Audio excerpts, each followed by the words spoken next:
it doesn't let me out of the door without being able to come with. And there's Honey. Hi, Honey. Come here. Hi, baby. Well, I'm excited again to talk to you this morning. We've been talking about when I went to Dr. Nash's and my psychologist, and he gave me all these tools and tips to help me to feel better. And if this is the first time you're watching, this channel is to help you if you were sexually abused or traumatized as a child. And that's what happened to me. And so I am attempting to help others. That's my passion. And we already talked about diaphragmatic breathing, and Dr. Nash wanted everyone in the group to be as calm as possible, as quickly as possible. And so we started with the diaphragmatic breathing. I mentioned that on 2 videos. And then we went to the progressive muscle relaxation, and that was in the last session. Now, both of these need to be done in an environment that's calm. You don't want the TV going. You don't want music playing. You don't want to be in a room where the kids are all running and shouting. You want to be where it's totally quiet and you're just listening to your breath and you're aware of the different muscles in your body that are relaxing. So it isn't a time to try and do 2 things at once. You just want to concentrate on becoming as calm as possible. And the diaphragmatic breathing, Dr. Nash had me do it as needed. He never wanted me to get lightheaded. So he would say, 10 or 15 at the most. And then if you need it a little later on, then do it a little later on. So it can be, these things were replacing the drugs that the psychiatrist had me on, and they were working very well. The progressive muscle relaxation I would do in the morning and night for sure.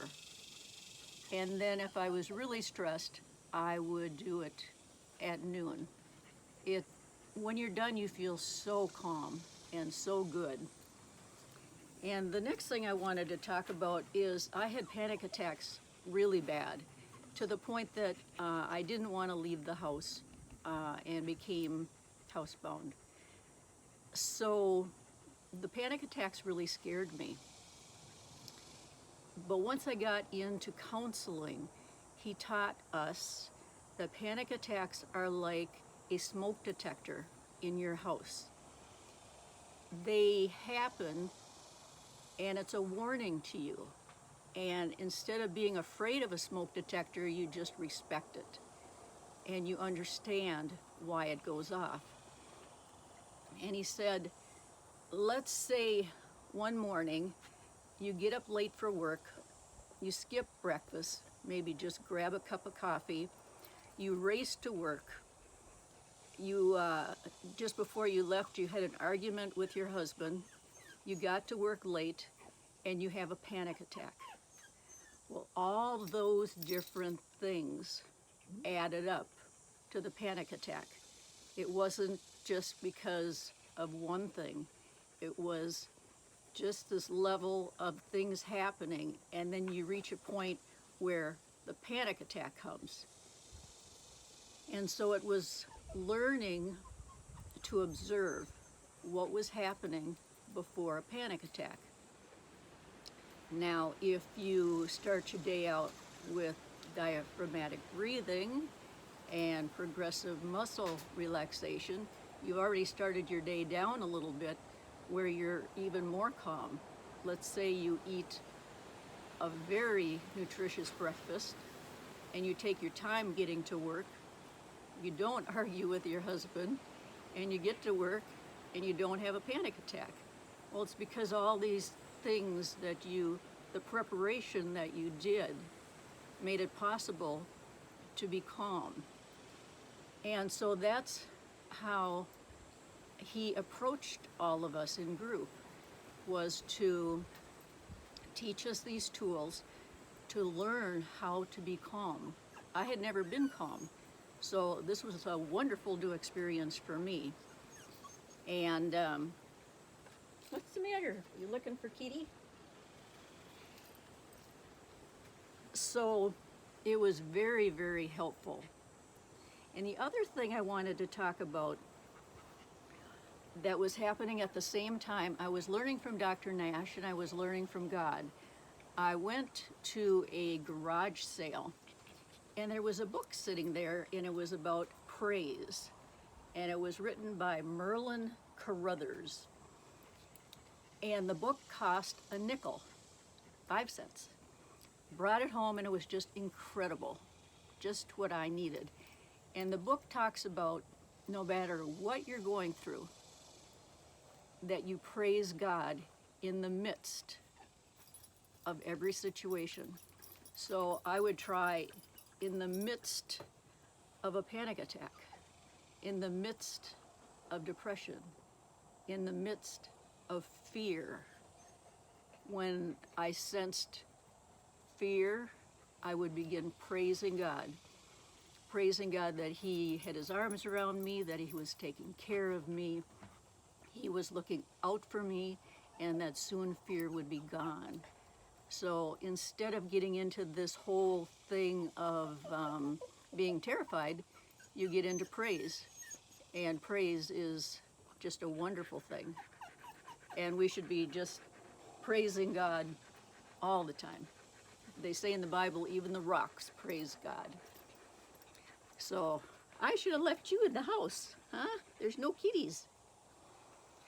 So the whole idea is to learn how to be calm and to be journaling. You know, maybe you can write, today I felt more calm because I did this and this and this. And kind of set up a routine. I'm a person of lists and routines. And so if I see that I am getting better by doing such and such, that's what I'm going to do. And at the beginning, Dr. Nash told us all, you're going to have homework. You're going to have books to read. You're going to be expected to go out and face your fears. All these different things. I read every book. I did every assignment, and I did everything I was supposed to do. But not the other people.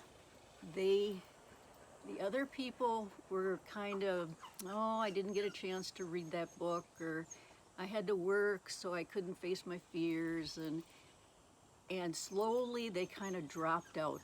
They dropped out of group, and someone else would take their place. And he would say, okay, are you ready to do the assignments, to do this and that? And they'd always say yes. But most of the time they didn't. So if you want to get better, you have to apply techniques that make you calmer, if that is the problem that you're dealing with. But at the end of 2 years, I never missed a session. There was one session with a snowstorm, and I was the only person that showed up. And he said that he was going to cancel. And I said, I'm here. You can't cancel it. I'm here. And so for a whole hour, it was one-on-one. And that was great. So just do whatever you can for your health. And that's what we have for today. Please like and subscribe, tell your friends, and let's get better together. Talk to you soon. Bye-bye.